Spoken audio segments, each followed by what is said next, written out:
Sa isang mundo kung saan ang bawat galaw natin ay maaaring masubaybayan, sino pa ba ang maaari nating pagkatiwalaan? Isang kabataang IT professional ang magbubunyag ng isang nakagugulat na katotohanan tungkol sa kumpanyang kanyang pinagtatrabahuhan. Handa ka na bang sumalang sa isang mundo kung saan ang privacy ay isang luho?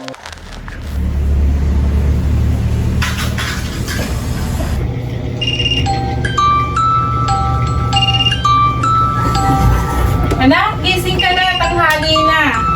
5 more minutes, ma. Hindi pa pwede, marami ka pang gagawin. Opo, ma. Anak, higit sa lahat, piliin mo lagi ang tama. Opo, ma. Konsensya ang lagi mong aanhin sa trabaho. Opo, ma. Thank you po.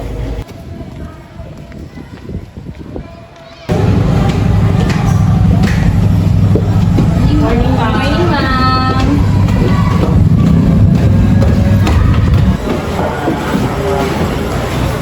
Uy, good morning! Kamusta yung weekend mo? Okay lang naman. Kayo ba? Bro, eto, kanina rin busy, nag-update ng system. Na-check mo na ba? Hindi po nga. Sige, okay. Tara.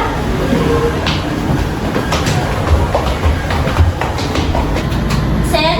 Yes, ma'am. Pwede ba matawag mo yung grupo nila, Ryan? Okay po.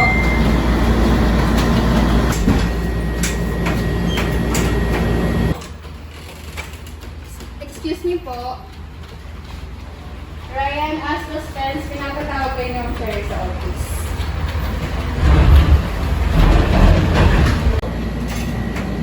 Morning, ma'am. Morning. Pinapatawag yung grupo kami. Halika kayo dito. Pinatawag ko kayo dahil meron akong i-offer sa inyo. Pero ito ay hindi pwedeng lumabas sa iba dahil maselang bahagi ito ng ating kumpanya. So, sa inyo lang to, sa atin lang dapat to, hindi pwedeng malaman ng iba yung mga kasama. Oo, ma'am. Nakakaasa po kayo sa... Sisigurado namin, ma'am, na hindi lalabas ito. Ryan, ito ikaw nang bahala sa mga kasama mo. Asa ka, ma'am.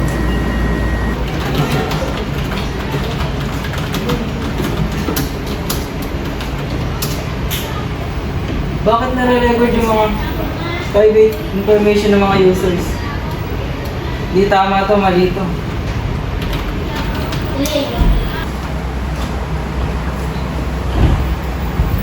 Parang namumutla ka iyo. Pero may problema ba? Kanina ko pa kasi napapansin na tahimik ka. Meron kasi ako natuklasan sa may company natin. Ala, ano yun?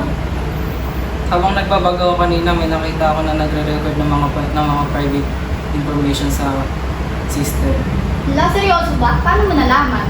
Habang nagbabagaw kanina, nakita ko yung mga butas sa system natin na nakakakuha ng mga private information.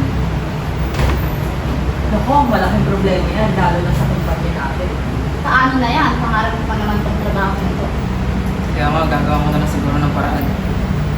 Di ba matagal mo ng pangarap yung trabaho na to? Hala, oo nga, kailangan mo mamili kung pangarap mo ba o tama para sa mga tao. Alam ko na. Sabihin na lang natin kay Ma'am Sherry. Oo nga, mas mabuti yun ang gawin natin. Hindi ko nga alam kung anong gagawin ko eh.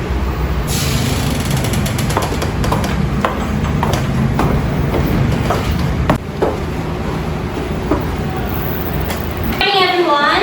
Morning, ma'am. So, pinatawag ko kayo dahil alam niyo naman na gumagawa tayo ngayon ng bagong system natin dito sa ating kumpanya. Aware naman kayo doon, di ba? Meron ba kayong mga clarifications or questions? Yes, Eliza? May tanong po ako, ma'am. Anong data po ba yung mga kailangan natin i-collect and kung paano po natin may ensure yung privacy ng mga user? So, ayan, ang ganda ng tanong ni Eliza. So, dito, makakakolekta tayo ng mga iba't ibang data. Kasama dito yung browsing history, purchase history, and demographic information ng mga users. So, dito, kailangan natin mag-implement ng strict security measures para maprotektahan yung mga users. Yes, Aaron? Eh, hindi po ako agree sa sinabi niyo po sa security measures. Bakit naman? Habang nagbabag po kasi ako ng system, meron po ako siya nakita na nagre-record po ng mga private information ng mga users. Aaron, pumunta ka sa office ko mamaya. Isa pakitawag sa Aaron, no? Yes, ma'am. So, yun ang paano na yun. Yes, ma'am. Pakitawag yung tatlo, yung grupo nila Ryan. Okay po. Ma'am, andito na po sila. Ryan, halika yun. Bakit nalaman ng isang empleyado na yun yung mga pinag-usapan natin? Ma'am, hindi ko po sukat akalain na magaling po talaga yung empleyado na yun eh. Kahit bago lang po siya, madali po siya malam. Paano ngayon gagawin natin? Nalaman na niya na may bag tayong nilagay. Ma'am, paano po yan? Malalagay po sa alangan ng kampanya natin. Yun yung iniisip ko eh. Paano po kaya ma'am kung tanggalin niyo na lang? Opo ma'am, opo ma'am. Sige, kakausapin ko na lang siya. Pakitawag mo naman si Aaron na yun. Okay po, ma'am.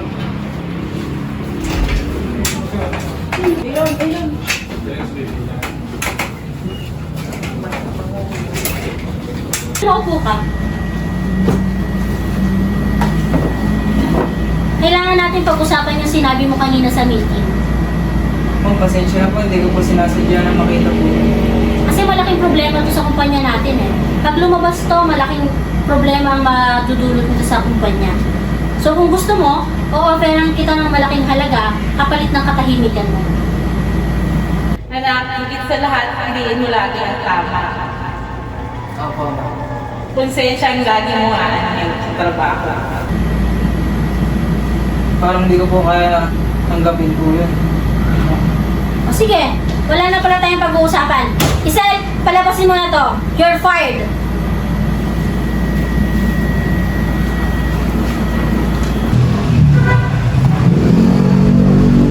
Aaron, ano nangyayari? Tinanggal na ako ni Ma'am Cherry.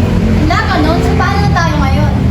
Siguro sumama na rin tayo kay Aaron. Total pare-parehas naman tayong hindi pabor sa ginagawa na ito ng company natin. Kaya nga, kumanap na lang tayo ng mas magandang kumpanya. Oo, kung saan makakapagtrabaho tayo ng may peace of mind. Tama. Sa gitna ng bawat hamon, piliin ang tama kahit mahirap. Dito nasusukat ang tunay na lakas at integridad. Kapag tayo tumindig, hindi lamang natin binabago ang sarili. Nag-iiwan tayo ng pamana na katatagan para sa iba. Ito ang ating pinakamahalagang pamanang maiiwan.